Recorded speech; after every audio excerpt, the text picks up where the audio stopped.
Welcome to our weekly broadcast of the African Treasures.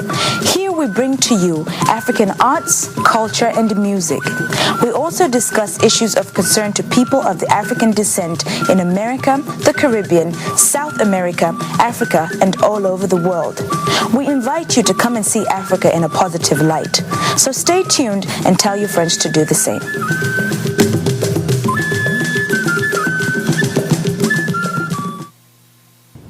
Welcome again to another episode of the African Treasures. I'm Dr. Mike Okeke, your host. And I'm Mutinta Mazoka Clark, your co-host.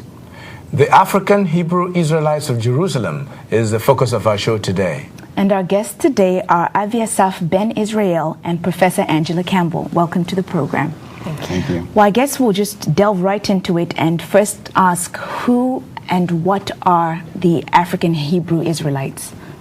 We are historically the people of the Bible. Starting with Adam and coming forward, there's a lineage that flows all the way through till you get to Abraham, who's noted as a Hebrew. And then we flow continuously till we get to Jacob, whose name was changed to Israel. His descendants then are known as Hebrew Israelites, which became the 12 tribes of Israel. Okay. History continues, and we find that the 10 tribes of the northern part of the country were dispersed, never to be restored, and the southern 2 tribes, which we read about in what's called the New Testament, Judah and Benjamin, stayed present in the land until 70 AD, which was the final dispersion by the Roman general Titus.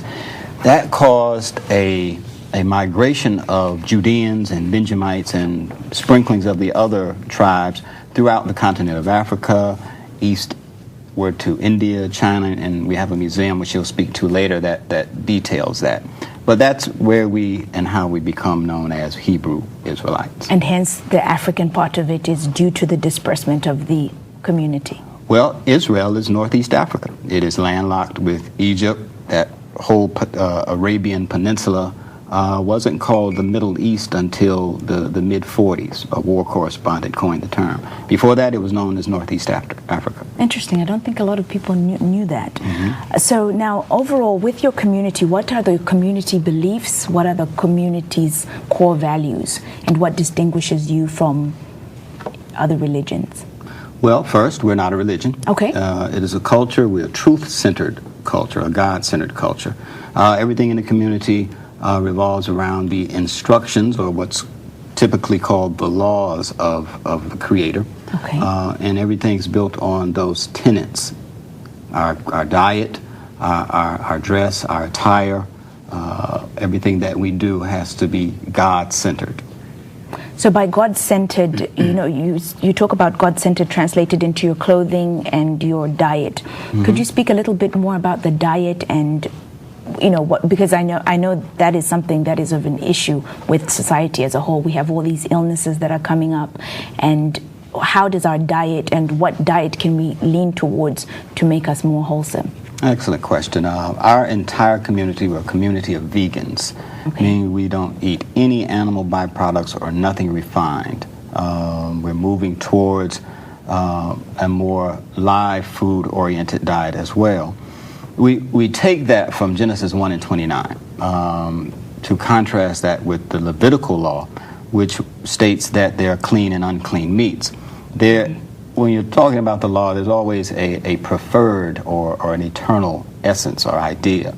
And the original concept of diet given to man created by God was plants and fruits. Right. So we've returned to that, and we found that returning to the intended diet as prescribed by our Creator, that we've been able to eradicate disease, health issues, and a lot of things that are plaguing our people the planet over. It is awesome testimony what diet can do to change not only your health, but your mental disposition as well. Very true. Because I noticed on your website you had a book that is written, I suppose, by your, I don't know what official term Ben Ami has, but there was a book that he wrote relating to diet? Not specifically. We do have books relative to diet, transitioning from meat-oriented diet. Those are penned by one of the Crown Sisters, which is one of the governmental elevations, Atarayafa. And we have a new soul vegetarian cookbook. We are the world's largest chain of vegan restaurants. Oh, interesting. And there are some in the local community here in Atlanta? 2 here in Atlanta, well 3. We have a live food restaurant, Everlasting Life, and 2 restaurants, Soul Vegetarian South Complex in the West End, and Soul Vegetarian number 2, which is in the Virginia Highland area. Okay. So what inspired you to join this community? In general, a disappointment with the affairs of my people. Taking a practical look at how black people in America, but not just black people in America, black people the world over, people of color the world over, how my exposure to history showed that they'd always been the tail. Right. But when I look back, I mean, the civilizations, the great ancient civilizations of Babylon and Egypt and Songhai, Mali, these were great civilizations. Indeed. How do the richest people or the richest continent host the poorest people? And that began to cause me to have a spiritual unrest, an uneasiness, because I had attained success, education in the American system, and found myself feeling ill, my vision was affected, my health was affected, and I was like, well, I got money, I got notoriety, I had a void. Right, I was missing truth. I wasn't living a truth-centered life. And spirituality, as we define it, is a God-given ability to hear, discern, and do truth. And once you align yourself with that truth, there are regenerative powers. And we know the statistics of our people, whether we're on the continent, whether we're in America, they're the sickest, they're the poorest, they're the most disenfranchised on the planet. Indeed. Well, thank you very much for that insightful inspiration to how you entered the community. Stay tuned, and we'll be back for more information and a dialogue with the African Hebrew Israelites. We are bringing the treasures of Africa from all parts of the world straight to you. Welcome to Atlanta, Miss Nigeria. We're so glad to have you here. Thank you very much, Miss Nigeria Atlanta. I'm so glad to be here, and your city is so beautiful. Yes, Atlanta is a very multicultural city with lots of African American businesses. Well, talking about businesses, how do I get to do my nails, my hair, see a doctor or dentist or something? Well, the Metro Ebony pages would be your answer. We have 2 editions, one that focuses on North Atlanta and one on South Atlanta, and it will tell you everything that you need to know. Oh, really? Wow. Metro Ebony pages. Yeah, Metro Ebony pages.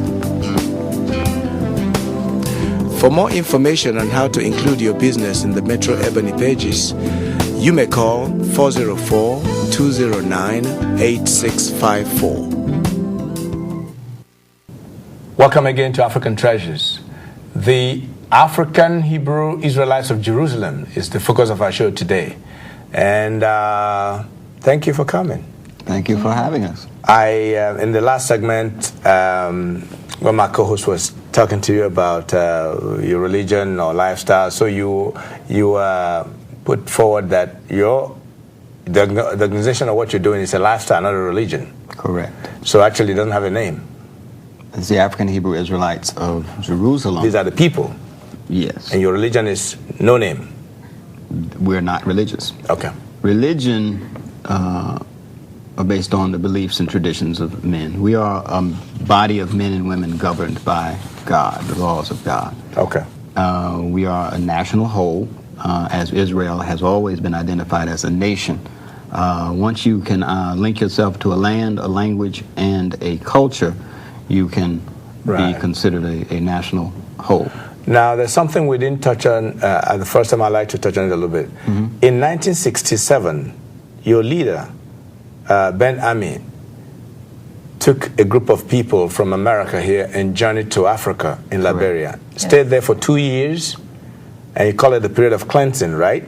Right. Yes. Before they took off to Israel. Correct. And now you have a settlement in Dimona, Israel, right? Dimona, amongst other cities in Israel. And now you have attained citizenship there. Correct. You've been staying there from 1969 to the present day. Correct. I just want to touch on that because it's a very important foundation. And there you don't call yourselves Americans, do you? No. You call yourself African Hebrew Israelites of Jerusalem. Of Jerusalem. All right. Now, it's difficult to talk about Israel and Jerusalem without talking about the Bible.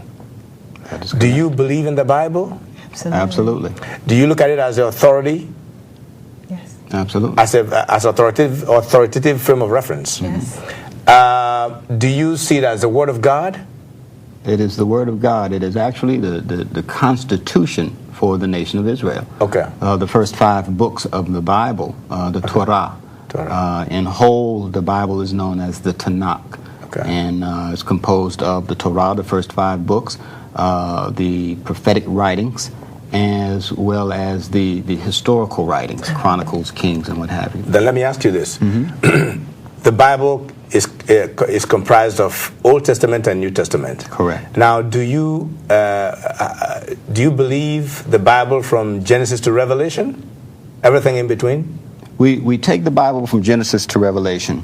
What we differ in, if there's anything in what's called the New Testament, Right. then if it does not confer with the words of the inspired prophets of the Old Testament, Right. it has no validity. Because the prophets in the Old Testament came and said, "Thus saith the Lord." Yeah. We have letters, epistles, and writings of various persons who were involved in the movement to redeem our people, but weren't necessarily the anointed, or I should say weren't the anointed. With the assassination or murder or crucifixion of Yeshua, many called Jesus, then you had a splinter. And the New Testament did not exist until some 70, or those After letters, death. after the death of Let me Yeshua. jump in and ask you this then. You do recognize that there was a time when somebody named Jesus was on earth, right? You do acknowledge that. Yeshua would be the historically correct name. Now, So, yes. now, I'm not talking about nomenclatures. I'm not talking about what is called, but there's an individual that people call different kind of names, but he's the same person. Now, your leader is Benjamin. Okay. Do you regard him as the Messiah? Do you view him as the Messiah or just a spiritual leader? Both. He's a Messiah. Absolutely. If he's regarded as the Messiah, there's the Messiah that they prophesied in Isaiah, Ezekiel that's supposed to come Yeah, they have been and save his people. correct. Okay, so you have him in the person of Ben-Amin, right? Then I mean, That's what your belief is. that's correct. Okay, now, who do you think Jesus is then? What is Jesus to you? Well, we have to look at Yeshua, the Hebrew Messiah, versus Jesus, the Christian Christ. What you had historically was the advent of Christianity. And with Christianity and the various ecumenical councils, 300 AD and coming forward, you had the creation of what we have today as the Christian religion. In it, you had the formulation of a Greco-Roman tainted Messiah, Jesus the Christian Christ. Jesus is and Jesus Christ is in syntax both Roman and Greek.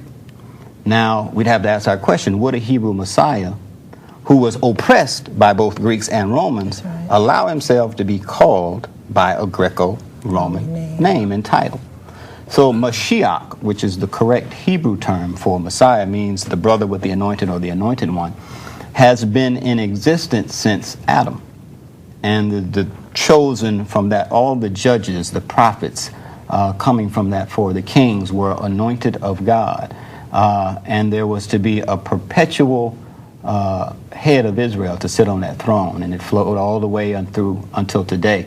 And we find that after the dethroning or deposition of Haile Selassie, who sat on the throne after that, because he was the 225th. So we ask who was the 226th. And we have to look to what is the calling of the Messiah. The Messiah was to, one, bring the people under the dictates of the God of creation, the laws of God. He was to gather the people and to return them to the land. Based on that, we can be pretty sure that Ben-Ami has made manifest and fulfill those dictates. That's something that I'm sure some of our viewers may be trying to know.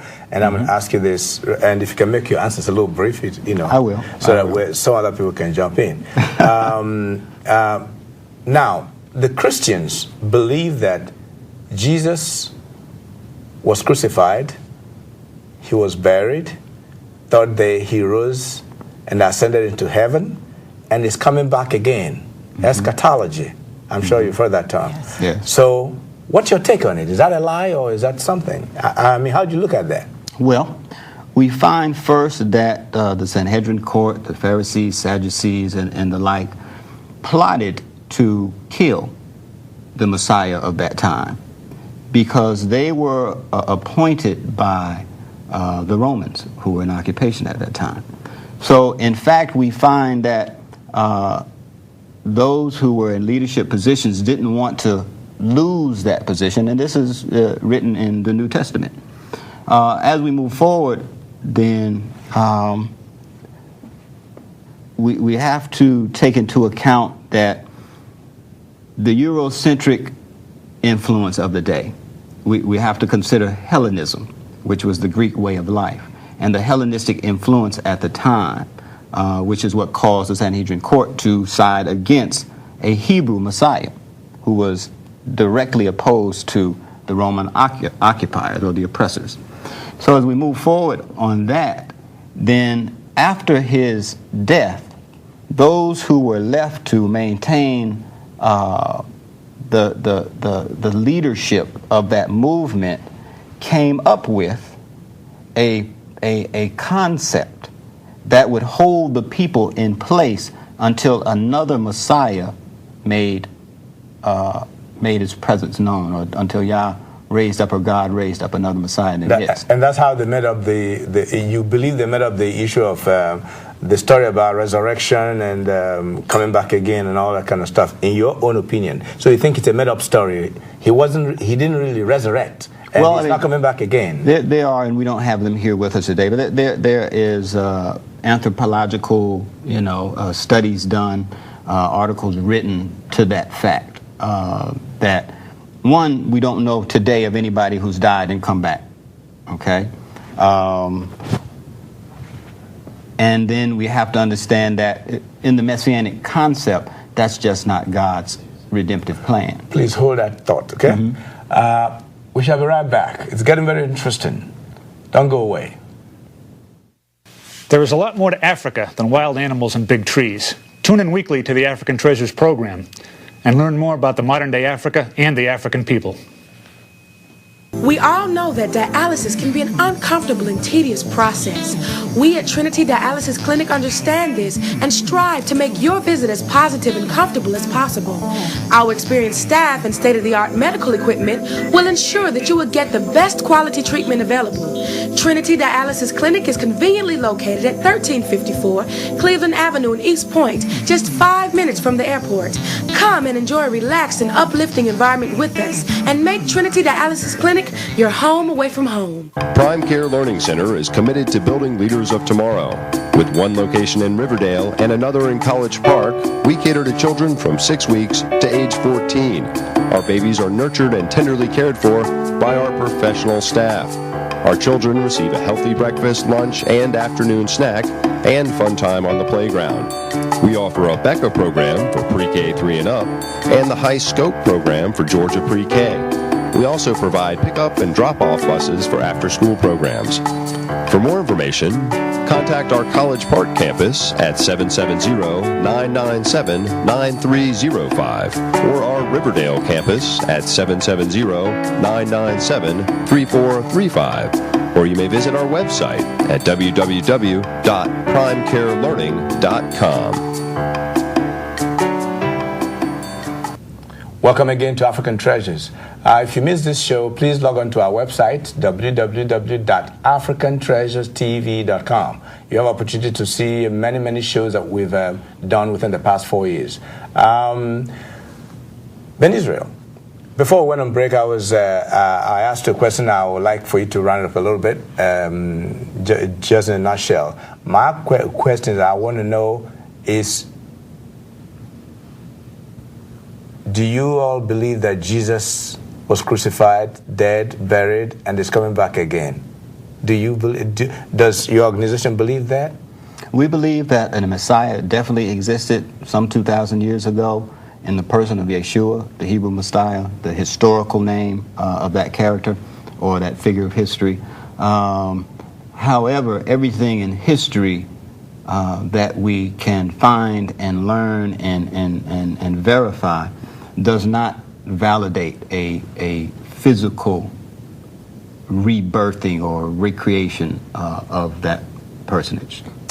Okay, this is getting very interesting. We're coming to a conclusion of this show, but we're going to come back next week for a part 2. Absolutely, because we have a lot to talk about, and we also give Professor Campbell opportunity to talk. She talks, you know. So please, thank you for joining us, and thank you for allowing us to come into your homes.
over 10 years now, the Metro Ebony Pages has been the only directory that caters to the minority communities in Metro Atlanta. For businesses trying to reach the minority communities, the Metro Ebony Pages is your vehicle. Individuals and families looking for services within the community, look first in the Ebony Pages. You may reach us at 404-209-8654. This program is brought to you by the following sponsors: Chuka and Helen Uzokwe, owners of Star Investment Inc., 404-454-8024. Dr. Bob Abogu, Medical Director of Nephrology and Hypertension Clinic PC, 404-669-9669. Dr. Michael Obiekwe, Medical Director of Atlanta Rofeka Medical Center, 770-991-9227. To request a VHS copy of this show, you may call our office at 404-209-8654 and someone will assist you. Or you may send your request to African Treasures, P.O. Box 161345, Atlanta, Georgia 30321.